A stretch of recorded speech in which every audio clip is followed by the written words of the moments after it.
Hello, this is the 55th lecture on Revelation and World History.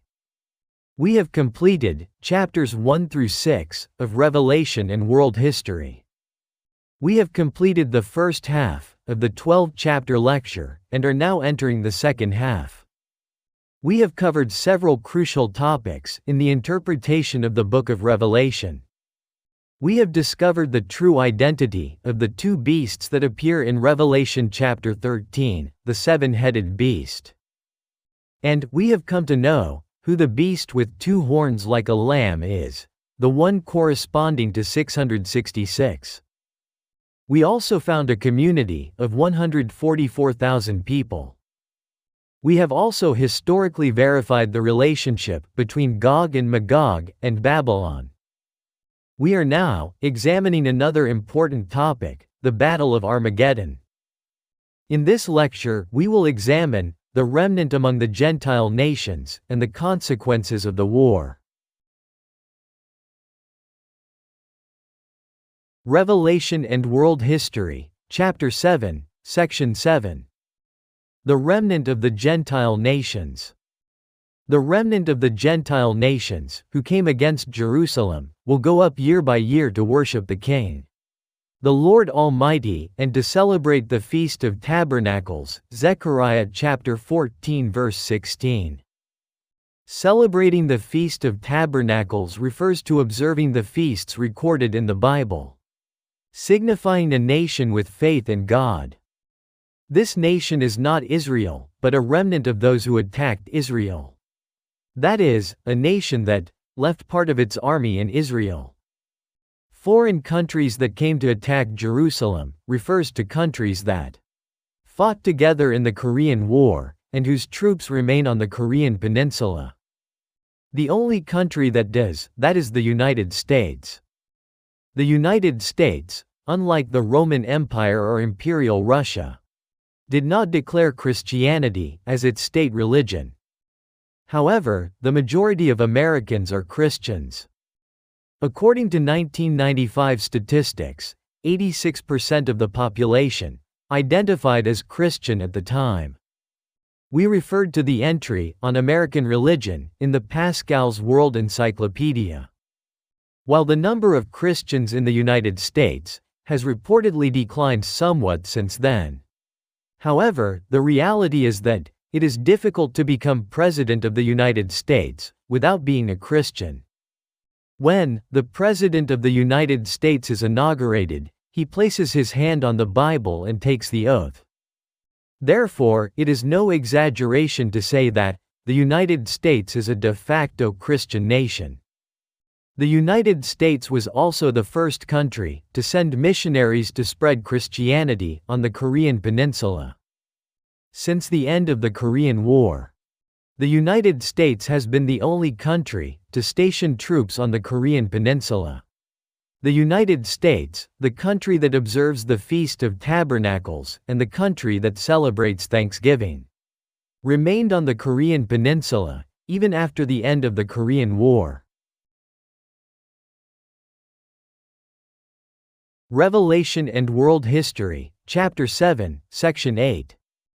The consequences of war.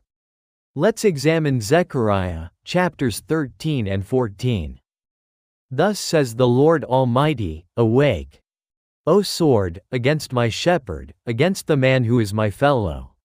Strike the shepherd, and the sheep will be scattered, but I will lay my hand on the little ones. In all the land, says the Lord, 2/3 will perish, but 1/3 will be left there. I will bring 1/3 of them through the fire.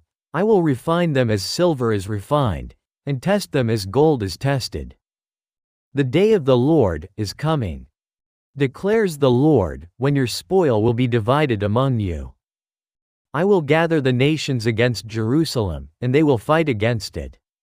The city will be taken, the houses plundered, the women ravished. And half the city will go into exile, but the remnant will not be cut off from the city. Then the Lord will go out against the nations who fought in the day of battle.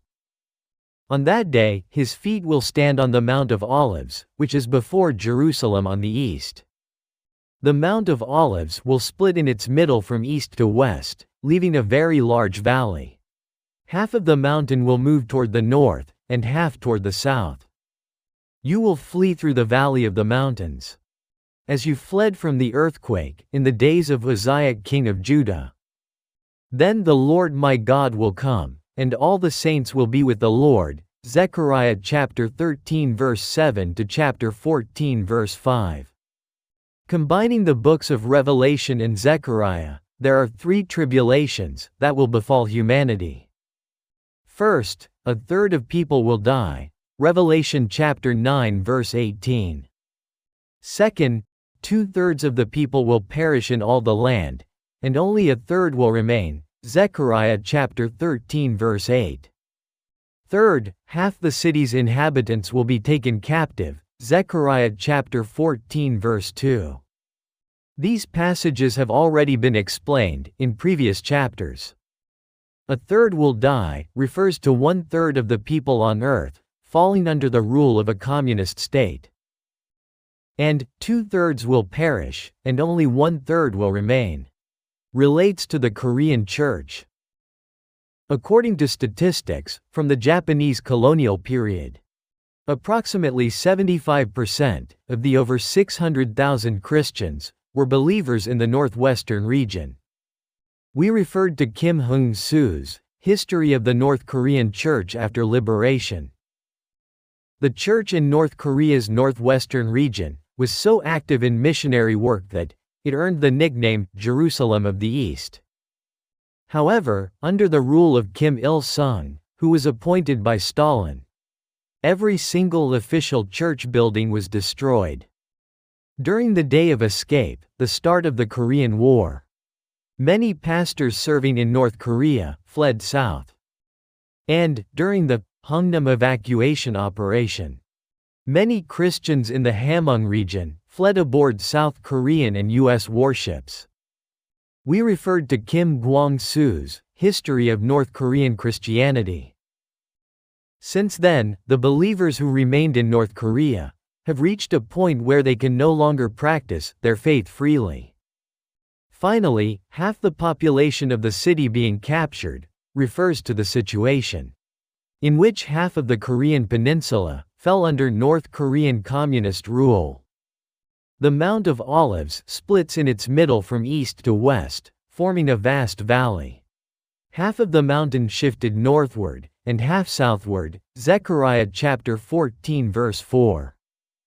The Korean peninsula is split along its waist, from the eastern end to the western end. As a result, the demilitarized zone, a large valley where people cannot pass, is created. Thus, the situations described in the prophecies and the actual historical events unfolding are precisely aligned. The word Armageddon appears in Revelation chapter 16 verse 16. The word Armageddon refers to Mount Megiddo, or the hill of Megiddo. Zechariah chapter 12 verse 11 describes the mourning in the valley of Megiddo. This passage describes a war in which a coalition of nations from around the world attacks a single nation, Israel.